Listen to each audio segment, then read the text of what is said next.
Welcome to Liberty Show. I am Matthew Kirby, CEO of Liberty Classical Schools. Liberty Classical Schools is a growing network of American classical charter schools in the Atlanta region and expanding outwards. We hope our mission is to launch and support American classical schools, and the mission of those schools is to form knowledgeable, virtuous citizens. And we're super excited about this work because we think it has an incredible impact for kids and families. It has a great impact for the communities in which we're developing these schools, and we think we're having an impact on the nation by forming knowledgeable, virtuous citizens who are going to grow into adulthood and hopefully build happy lives full of meaning and purpose. And to have an enterprise like this, we have got to have success with a whole host of constituents. We've obviously got to do great things by kids and parents and families and our employees and donors and government constituents and many, many more. And today I am delighted to have Ms. Kara Williams joining me on the show. And Good morning. she is a person who has been one of all those kinds of people and has a great story with us and has become a great friend over the last number of years as she and her family have gotten involved at Northwest Classical. That's right. Yeah. I should mention for our listeners that we've got Atlanta Classical Academy is our flagship school. It's our first school, founded in 2014. Our second school was founded in 2021. That's Northwest Classical Academy in Kennesaw, Georgia. And we are actively at this moment, it's the summer of 2025, preparing to open our third school, which is Cherokee Classical Academy in Cherokee County. Will open in August. And we have plans to open a fourth school in Fayette County or in that region in the next year or two, sort of dependent on facilities and other things. But we're aspiring to be and are a growing network of schools. Sorry, with that advertisement, let me shift back to Kara and say that Kara has started her journey with us at Northwest Classical, and that's what I want to talk about today with you is your journey into that school, and it's a really great one because it involves experiences both as a mother and as a family, but also as an employee who is developing a career and doing great things for us. So, enough for me. Why don't we turn to you and tell us about how you came to know of Northwest Classical and what about it was attractive to you. Absolutely. So I think something that makes NCA unique is that we opened up just after the pandemic. That's right. I think families started hearing about it as they were making big life decisions in lots of areas. It wasn't just about educating their children. It was about, refactoring their lives, finding ways to make their communities a little more intimate, more, more intentional, evaluating their jobs, evaluating, how they spent their time together as a family, evaluating where they lived. And so, like many of my fellow parents at NCA, we were in that stage of life. And so we were seeing our kids do Zoom school, like many of our friends across the world. Mm-hmm.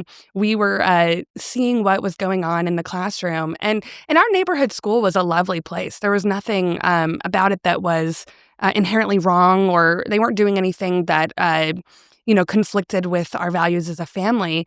But in the midst of that time period, we were just evaluating what will be best for our kids. What is the neighborhood school meeting the needs of our children? Mm-hmm. And already I was really involved in the school community. I said, if this is where our kids are going to school, we're going to be in there. I'm going to be involved. I'm going to be, helping create culture.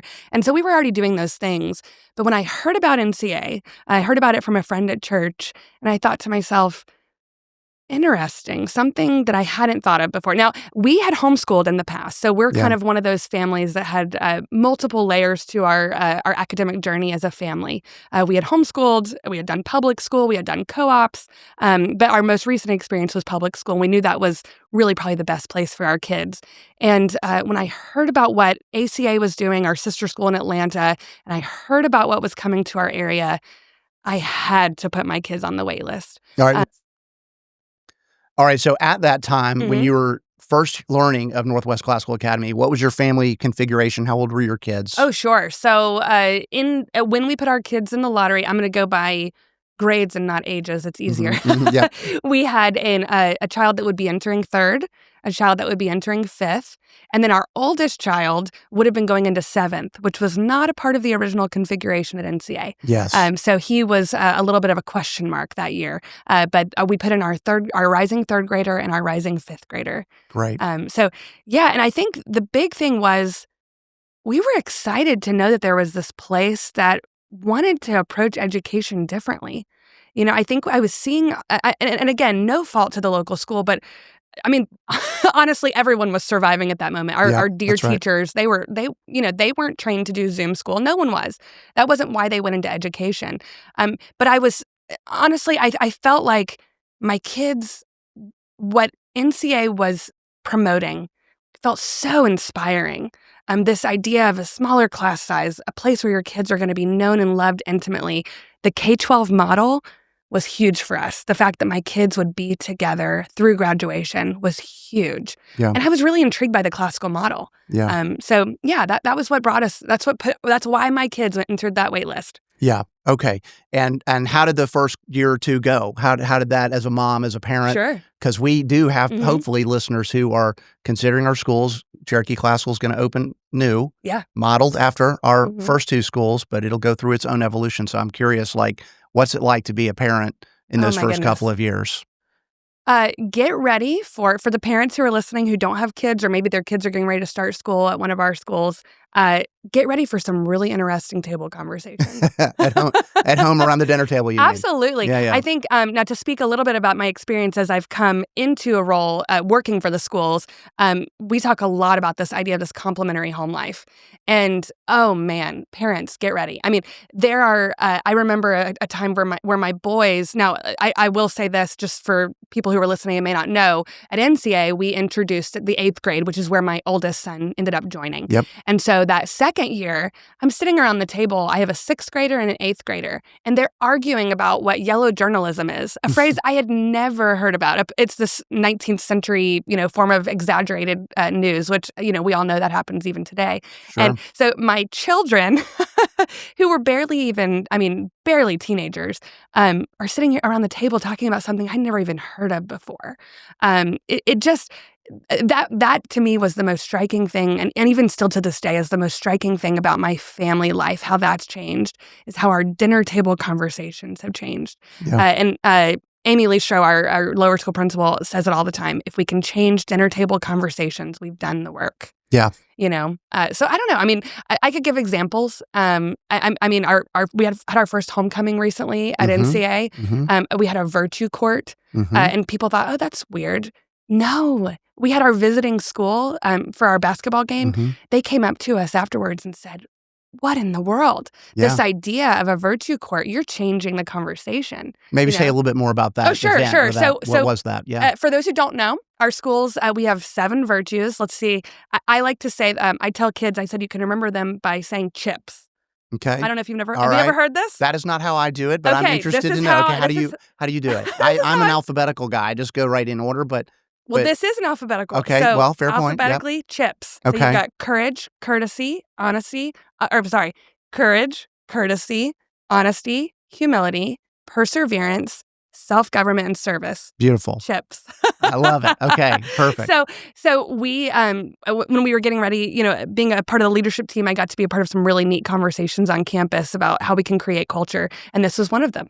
And so we're talking about this idea of, well, let's have 7 kids up there, each voted on by their peers, not because they're popular or they're athletic or they're the smartest, but because they're virtuous. Yeah.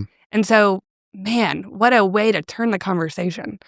So things like that, just trying to find these ways to, I don't know, change the conversation for the future, Yeah. Yeah. I don't know. That's things like that are exciting, Good. All right. So you enter the school Mhm. as a parent, 2 kids there. Mhm. And then at some point you decide to join the team. Yeah. Maybe talk before we get to your role at Sorry, I wanted our audio, so we just gotta Mhm. need to adjust this Sure. right here. Great. because- That's where my face is. Thank you. Yeah. go The back there. question. Yeah. Okay.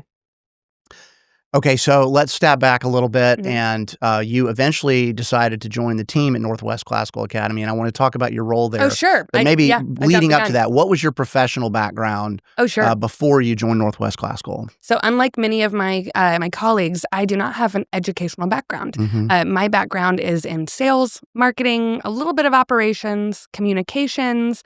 So I had my own business for 12 years. So more of like an entrepreneurial kind of background. Yeah. So my education was actually in photography. I have a fine arts degree. Okay, great. There you go. That's So I'm a fabulous. little bit of a self-made, Yeah. jack of all trades kind of person. Yeah. Yeah. So that leading into the role when the community engagement role was created for NCA, I thought, Yep. ooh, a role that involves communications, some marketing, fundraising, which is similar to sales. It felt like a perfect fit for me. Yeah. Okay. And so, well, you just described Yeah. that, Yeah. but Yeah. tell Yeah. us, like, what are the accomplishments, achievements? What are the things that you did? Because you were there Yeah. Hmm. for 3 years. 3 years. Yeah. 3 years. And we'll get to where you are now. We're Okay. going to talk Sure. about that later. But tell us about those 3 years. Like, what were some of the major initiatives? Say a little bit more about what your role was and what you're most proud Sure. of those. Interestingly enough, as I was transitioning, I was asked this question, and I felt so awkward trying to come up with something that I was proud of, but not that there aren't things. Um, so, so you want me to explain the role? Yeah, please. So the role that I stepped into back in 2022 was director of community engagement. The title I can't think tries to encompass the different hats that you Hmm. wear. So there are Hmm. 3 buckets to this role. Hmm. There's communications, Hmm. there's volunteerism, and there's fundraising. And I think something you and I talked about early on was if your communications is strong, people will show up to volunteer. And when they're volunteering, they will be inspired to give Right. because out of the overflow of what they're seeing, what they're feeling, they will be inspired to participate right. in more than one way with their That's time, right. energy, and their talents. Yeah. So, and their money. So, Yeah. so that encompasses the role. So, you try to balance those 3 hats well. Mixed in there, you do plan some events throughout the year. Event planning really isn't the role, but it does have a lot of Inevitably, crossover. there's a lot of Yeah, yeah. event planning there. Events are kind of owned by the whole leadership team. Yeah. So in partnership. Well, I think you explained that really well. I think that what you just said is a really critical thing of that continuum between Mhm. communications, engagement, and fundraising. And fundraising is important. We do need it Sure. to sort of close out the budget, to top off the budget, I guess you could say, Sure. of our schools. It's more than that, though. We want people to be emotionally invested in the work. Oh, We're absolutely. doing the most important thing in many parents' view, which is to train and raise and develop their children in healthy ways. And so we didn't. If I recall at NCA, the Liberty team effectively at the time, we weren't called Liberty at that moment. But we didn't have that position in the first year. That's right. We had always we had designed it, created it at Atlanta Classical Academy years into its development. Mhm. We brought it to NCA, added it to the budget. Sure. We couldn't not do that in year 2. And at CCA and subsequent schools, we have made it work to make sure that is a senior position on the leadership team from day one, Yeah, that's a great idea. because it is essential. We have discovered that we've got to have a professional, Mhm. all day, every day is thinking about ways to do those things, to communicate well, to make sure that people are engaged in volunteerism and giving, and all those things are just really tied together. Absolutely. So, I think if the job is done well, and there's a lot of things as I'm transitioning, I'm thinking about how to help and support these new people that are coming into this role. But if the job is done well, what ends up happening is you let the academic leaders do the academic leading. Mm. As these new schools are opening, and I think about these people that are stepping into these community engagement roles, there is this unique gift that you give the leadership team. If I can make it without sounding so, I guess what I'm trying to say is we have these incredible academic leaders. Yeah. And they have the most important job, right? That's Why right. are we all here? We're here to Yeah. educate these children. Right. Oftentimes we think about these other things that could be or should be in our communities, but if we're not getting the academics right, That's right. we shouldn't even have our doors The main open. thing. And so as having these community engagement people on the leadership team, you have the ability to give a gift to say, hey, team, let's think about this event. Let's get it to the forefront of our minds how we want to communicate that. Because academic leaders, sometimes they're not thinking about the communication piece, and it's a gift. I think many times I would sit in the principal's office and we would kind of bat around these ideas, and in bringing. It just makes the team feel very well-rounded. Yeah. To have that person who's trying to keep the communication piece going, reminding people of how can we get people plugged in? How can we engage our parents? Yeah. So that's really nice. So you asked me what I'm proud of. Yeah, I'll go back to that. Yeah, please. Grandparents' Day. Okay. It's a big event. Love that every year. Last year, I helped plan our very first faculty showcase. Yes. That was really fun. I think it maybe talk about what that is. Yeah. Okay. So this is a tradition from our sister school that we latched onto this year. We were doing a big construction project on the NCA campus, and so we couldn't do Screw Down the Green or Supper on the Lawn because that part of the building just was not available. Right. It was not accessible. It was mud, and so we thought, well, what kind of community event can we bring to the fall semester? So we thought, you know what? We've been talking about a faculty showcase. Let's do it, and talk about putting your best people in front of these families. That's right. Oh man, I wish I could remember. We had our literature department do a skit. Oh, what's the book? Now I can't remember the book, but it was hilarious. We had one of our Latin teachers doing some songs with the kids, this kind of call and response. We had an entire group of people doing a song together. It was just beautiful. We had cello and guitar, and so it's a performance. It's is. Not unlike a talent show. That's right. Totally. It's a little bit like a talent. It profiles That's right. our talented faculty and staff, right? Well, that's what it is. That's right. Yeah. It endears us to them in a beautiful way. It reminds our kids that these are humans. Yeah. And how beautiful to know that these kind-hearted subject matter experts are also humans. That's right. Honestly, that has been one of the biggest perks going back to being a mother, because that is my primary role. Of course. The way my kids adore their teachers. Yeah. That's why we're an NCA family. That's why we're a Liberty Classical Schools family. Yeah. Man, those relationships are irreplaceable. But I think Grandparents' Day, I think about one of our first Veterans Day, just having this circle of volunteers gathering around, just feeling so inspired by the parents. So I was thinking about something that I said to our volunteers at the kickoff this past year. And there's this idea that so I'm going to get a little philosophical for a minute. So there's this idea that if you want to build a ship, you can go tell people, hey, you go collect the wood, you go get the screws, you're going to be on assembly, you're going to be on, painting. But why do that when you can, so I read this quote. This is a quote. I'm doing a terrible job of paraphrasing it, but I'm going to do it anyway. I'm taking it and making it my own. So there's this idea that don't go and tell people to build a ship. You teach them to long for the love of the sea. There you go. And that's what we're doing. We're teaching these children to love each other, to love their community, to love service, to love learning. And great books. Yeah, great books. That's right. Yeah. And so, man, I get really passionate about why my family is there. Yeah. Well, I think that is, and you've been very diplomatic and appropriately so, but I do think that's a major difference between our style of education. Yeah. Is this aim towards goodness and truth and beauty, and trying to elevate great books and great stories, not in part because they are old and time tested, but mainly because they teach us things that are true and enduring about what it means to be a great human. Yeah. And that is an elevated idea, but I do think that's, at least in my experience, that is an idea that resonates. That's right. And I think it's probably, maybe a little bit of what's drawn you in and drawn others in. And then, okay, I want to kind of follow up a little bit on this community engagement role, because it's really important to the culture of our schools, of our organizations. And so I wondered if you could speak. We have recently hired a new community engagement director at the CCA, Cherokee Classical Academy. Yes. And NCA. She starts next week. And at NCA, because Kara has vacated her position to take another one. We're going to get to that in just a minute. I'm getting ahead of myself. But what is your kind of high level, but Sure. like, what is your advice? What would you say Oh, to that yeah. person? Like, here are the things you really need to get right in order to perpetuate the desired culture in the community and the relationship between the school and the community. Sure. Communicate early and often. Yeah. Do your absolute best to let the community know at the beginning of the year what the highlights are going to be so they can put it on their calendar. It immediately builds confidence. Yes. Immediately. Yeah.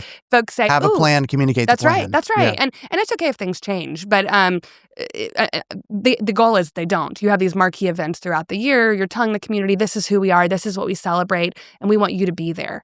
So A vacuum communicate. of communication in school world is not a good thing. No. Is that what you're saying? That's right. Okay. That's right. Yeah. Yeah. So communicating Yeah. early and often. Yeah. So that on the communications front. As far as volunteerism, engage. Now, I would say at CCA and at NCA, there's a little bit of a difference there because CCA is in their year one, Mm-hmm. year 0, but heading into year 1, Right. and NCA is going into year 5.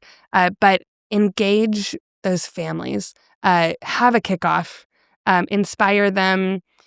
Create a variety of opportunities for them to get involved. It's always a struggle. I think because we protect that classroom time so much, it's hard to really figure out the balance there. I'm always looking for advice on that. Mm-hmm. Mm-hmm. I ask my parents, what would you like to do? Right. Ask parents. Yeah. We say, the ideal relationship with parents is that you are asking their advice, and Yeah. and that gains their trust. It lets them know that they're partners. That's right. We say they're the primary educators. Yep, So that's right. why not find out what they're hoping for? We cannot be all things to all people. Yep. We're very true to our mission. We're true to our classical identity. But still, ask the questions, because when you Yeah. ask the questions, you can then build trust, and you can tell the story, Yeah. of why certain things are the way they are. But engage those families at NCA. This was my advice to our new community engagement person there, is I said, engage those young families. It's something that I struggled with. Yeah. Every year you've got this cycle of new families coming in. They are your primary people. You do not want to form a clique. You do not want it to feel like there's this, small group of people that are just doing everything. And it's Yeah. really hard to combat that. I found that it's hard to combat that because you say, oh, they're reliable. But you have to build this pipeline of people where you say, I'm extending trust to you now. I Yeah. don't even know you, but you came here because you believe in what we're doing. And that means that we Yeah. immediately have a mission alignment, right? That is a really, really important point, and I think it's one we think a lot about as we're developing a network of schools. What that means is that we have schools at varying stages of development all Yeah. the time. We have one that's going to be in its 12th year, one of its 5th year, a brand new school, and we do have the tension all the time that we're here for a particular mission. We've Mhm. talked about it a lot today, to form knowledgeable, virtuous citizens. There is a desired culture that should pervade the campuses. Sure. Right. We want and we want to establish that. We want to do that with integrity and authenticity, and we don't want to be derailed. At the same time, it is critically important that we let others participate in the wins Absolutely. of the school. Mhm. And so that is a tension that we're living with, and part of what that means is that the vibe, the environment is a little bit different year to year. A Sure. first year school is different than a 12th year school that's got, a whole bunch of habits and norms that are sort Sure. of built in, that are perpetuating the desired culture. So I think that what you've done is incredible there. I think that you've been an amazing kind of go-between, and engaging both with the school administration and the parents, and trying to make sure that voices are heard, and Sure. to share in the wins. I mean, I think that's the thing. We collectively win. The schools win. The kids win when we have a broad number of people who feel engaged and Mhm. are actually engaged. Absolutely. Yeah. And then so getting that balance right, it requires a lot of humility. But it also requires a real certainty as to what we do want to do. Oh, Because sure. I think the more clarity we provide, then we make space for maybe folks to fill in the gaps with to make their specific kind of contribution. Absolutely. So now, one thing you did, I want to give you a chance to talk a little bit Oh, about sure. your aesthetics project. One of the things that, so I'll just set this up a little bit. So at Northwest Classical, we inherited a school building that was very, I would say, somewhat modern in its original design. It is a large scale we're in Georgia, but it's kind of a Texas-sized building. It's Sure. like everything in it is just huge. The Yeah. passageways are huge. The walls are very large and tall. And it's originally was 107,000 square feet. I think now it's quite a bit more because we added a wing. Point being, there is and the color scheme and some of the materials and some of the things are very modern and progressive in nature, and they don't shout classical.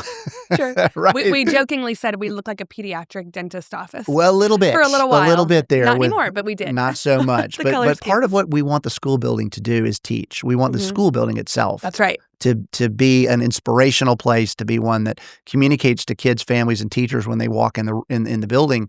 I'm at a special place, and the work that we're doing here is important, and it's worthy of my attention. It's worthy of my love, and we had these massive passageways that kind of are a little bit like racquetball courts. Sure.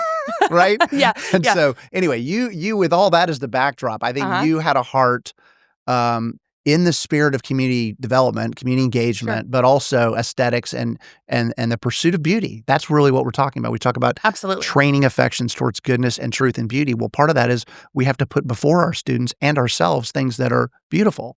And then we have to learn about them and admire them because we kind of become like the things that we admire. Okay, well, that's a lot of backdrop, but so with all that in mind, you got an idea for a project in mind, and I think it's been wildly successful. But tell us what you did. Yeah. So to answer your question, this probably is the thing I'm most proud of. Yeah. It feels a little tangential to my role. Yeah. I'm really grateful for the leadership team's support on this, and the whole network just really wrapping their arms around this idea. So as you said, we do have these massive walls. We knew we needed to create the space where the children are experiencing, they're living out the mission, they're seeing the curriculum come to life, they're seeing, beautiful things, role models, things that they've learned that they can look around the building and identify with. And so what we did, so every year we do an annual, we call it the Parent Social. It's a traditional at all of our Liberty schools where we do this annual event. It's a fundraising event. And I got the support of the team, and we decided to make it we ended up calling it Art After Dark. But we have this, we put together this, what we called the collected works. Everything comes from the curriculum. Excuse me. Can I start over? Yeah. Take your time. I know where to go. Okay. So everything comes from the curriculum. We have, classical, nope, not classical. Let me think about what I'm saying. Historical works of art. Classical paintings. Okay. So everything comes from the curriculum. We have classical works of art. We have historical documents. We have portraits. We have photographs. And it has been really fun to dive into this year. I probably spent a little more time on it than I should have, but man, was it a passion project. We had some parents who were really excited about it who came alongside of us. Lots of parents telling me, ooh, I hope you're doing this piece or that piece. We brought in the art teachers to consult on the paintings. We asked the history department about some of the works of art. There's this one called the Battle of Alexander at Issus. I think it's Issus. And so we went and asked the teachers, do you study this, right? And I also asked my kids, and all three of them said, absolutely, I'll tell you about the battle. Yeah. And so we have, I think in all, it's 72 pieces. Okay. So in the collection, and we are littering that main hallway. And I say littering, which is not the right word, but beautifying. We are beautifying. Beautifying. There you go. We are beautifying the campus. And so these kids are going to walk down the halls. They're going to see the Paul Revere's Ride poem. Yep. They're going to see a portrait of Harriet Tubman next to the poem by Eloise Greenfield that they study. They're going to see the Constitution. It's in its original form, which many people don't know. It was 4 pages. So we're going to have that on display. And then we have these 13 signature pieces, which represent the 13 grades in our school, also represent the 13 original colonies. There you go. So tying it into the kids. Yep. And so we had these 13 pieces that we had, as reproductions that we had made for the kids so they could see the brushstrokes. Yeah. So not everything is going to be just off of a printer, although a lot of it will. Yeah. And so So that was what we wanted to inspire our parents to help us participate in this year was let's get this campus feeling like us. Let's let it imbue who we are as a classical school. And it's about to be installed in the next 2 weeks. So our parents came around. We raised more money than we've ever raised at one of our parent socials this year, and we're getting it done. Awesome. So very excited. So talk about this. a team victory, right? Absolutely. Community-wide victory, and your leadership was instrumental in that. We wouldn't have done it without you. Thank you. So I'm super excited about it. I've seen some of the works as they've been delivered, not yet on the walls, but coming soon. Yeah. And they're great scope and scale, good size, and beautifully well done. So I just think it's going to be a really inspiring Well, we lesson. want parents to feel like what we're doing is we are really asking them to partner with us in making a beautiful space for their child to learn. It's not just a building. That's right. And their kids my kids, they spend more time there than they do at home most days. That's right. Especially when they're in awake hours, right? For sure. That's right. Absolutely. Yeah. And so anyway, but the way the operations got involved, it really has been such a collaborative project. Miss Lee Stroh and, our ops director, Karen Liebert, all got together and we got to pick out the paint, for the hallways, just fun things like that just feel so collaborative. And when the kids come back for open house, I hope that they are just jaw dropped. Well, I love it because it's an amazing team effort, right? Your leadership is instrumental. Thank you. The generosity of our donors, that's right. Absolutely. And parents who gave, couldn't have done it without them. Absolutely. The quality of the curriculum is essential. It is the kind of the core of who we are, and I think that that comes to us via our partners at Hillsdale College.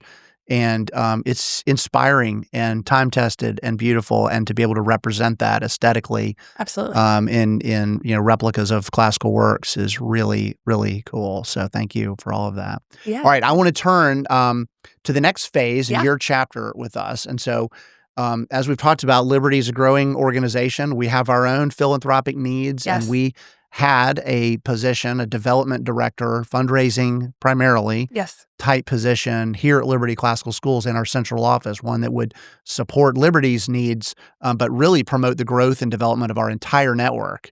And you have, we've hired you to step into that role. So, what was intriguing to you about taking that next step? Why have you decided to join us?